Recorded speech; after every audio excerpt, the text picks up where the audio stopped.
નમસ્કાર। આજે છેલ્લા 26 દિવસથી ગાંધીનગરની અંદર વ્યાયામ શિક્ષકો આંદોલન ઉપર અમે બેઠેલા છે। છેલ્લા 15 વર્ષથી ગુજરાતની અંદર પ્રાથમિક શાળાની અંદર કાયમિક વ્યાયામ શિક્ષકોની ભરતી કરવામાં નથી આવી। એના કારણે સતત 15 વર્ષથી સરકારશ્રીને આવેદન આપતા હતા, અમારું કોઈ પણ પ્રકારનું નિરાકરણ ના આવ્યું। એટલા માટે અમે આજ છેલ્લા 26 દિવસથી ગાંધીનગરની અંદર સત્યાગ્રહ છાવણીની અંદર આંદોલન કરી રહ્યા છીએ, ગાંધી સિંધિયા માર્ગે। આજે 26 દિવસની અંદર અમારો કોઈ પણ પ્રકારનો નિવેડો આવેલો નથી। હા, એ ચોક્કસ કહીશ કે આજે 5-6 દિવસથી અમારું કંઈ પોઝિટિવ નિર્ણય લેવાની વાત સરકારમાં થઈ રહી છે। સાથે અમારી સાથે એક સંગઠન જોડાણું છે, તેનું નામ છે ક્રીડા ભારતી। ક્રીડા ભારતીએ અમને આશ્વાસન આપ્યું છે, સરકાર સાથે બેઠક પણ કરી છે અને અમારો પોઝિટિવ નિર્ણય આવે એ માટે એ અમારી સાથે સહમત છે।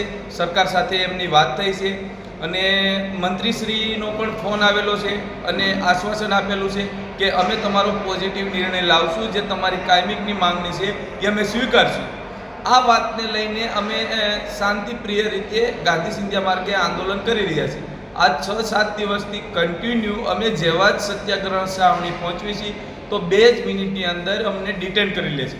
અમે કોઈ પણ પ્રકારનું સૂત્રોચ્ચાર નથી કરતા, કોઈ પણ પ્રકારનો બખેડો નથી કરતા, કોઈ પણ પ્રકારની જાહેર મિલકતને નુકસાન થાય એવું કોઈ પણ પ્રકારનું પગલું અમે નથી ભરતા। અમે જેવા સત્યાગ્રહ છાવણી અમારા સ્થળ ઉપર બેસવા આવીએ છીએ અને અમને પોલીસ ડિટેન કરી લે છે।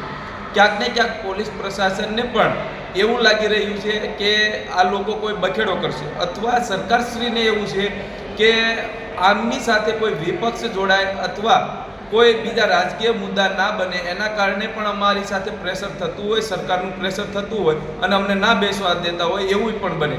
પણ અમે સરકારશ્રીને 2 હાથ જોડીને વિનંતી કરીએ છીએ કે અમે કોઈ પણ પ્રકારનું ઘર્ષણ નહીં કરીએ અથવા કોઈ પણ પક્ષને અંદર ઇન્વોલ્વ નહીં કરીએ, પણ જે અમારી માંગણી છે એ યોગ્ય માંગણી છે, એ તમને પણ ખબર છે અને સામાન્ય જનતાને પણ ખબર છે। એ ધ્યાનમાં રાખીને અમારું શાંતિપ્રિય રીતે અમારું આંદોલન ચાલે અને અમને પોલીસ પ્રશાસન હેરાન ના કરે અને અમને ત્યાં સત્યાગ્રહ છાવણીમાં શાંતિ રીતે બેસવા દે, એવી જ અમે માંગણી કરીએ છીએ। આ મીડિયાના માધ્યમથી હું પણ કહેવા માગું છું કે જલ્દીમાં જલ્દી અમારો નિવેડો આવે। અમારી જે માંગણી છે એ યોગ્ય છે। એ તમામ ડિપાર્ટમેન્ટો પછી આજે જો ગુજરાતની અંદર બાળકોને અને વાલીઓને અને એજ્યુકેશનની અંદર જો ખાસ જરૂર હોય તો એ સરકારી શાળાઓની અંદર જે ગરીબ અને મધ્યમ વર્ગના બાળકો જે ભણે છે એમને ક્યાંક ને ક્યાંક વ્યાયામ શિક્ષકની ખાસ મહત્ત્વનું છે અને એને જરૂરત છે, એ સામાન્ય જનતા જાણે છે। આજે હું તમને કોમનવેલ્થ અને ઓલિમ્પિક જેવી ગેમની વાત કરું, ખેલ મહાકુંભ, આ તમામ વસ્તુની રમતની અંદર બાળકોને એની અંદર ઇન્વોલ્વ કરવા જોઈએ, એ મહત્ત્વની વાત છે। પણ હું એ વાત કહું કે આજે ગુજરાતના બાળકોને આ બધા જ મેડલ પહેલાં સર્વાંગી એમનો વિકાસ થાય, એમનું આરોગ્ય જળવાય, એમની તંદુરસ્તી જળવાય અને એમને જે શિસ્ત અને ડિસિપ્લિન ક્યાંક ને ક્યાંક આપવાનું છે એ વ્યાયામ શિક્ષકો કરશે। આ 100% છે।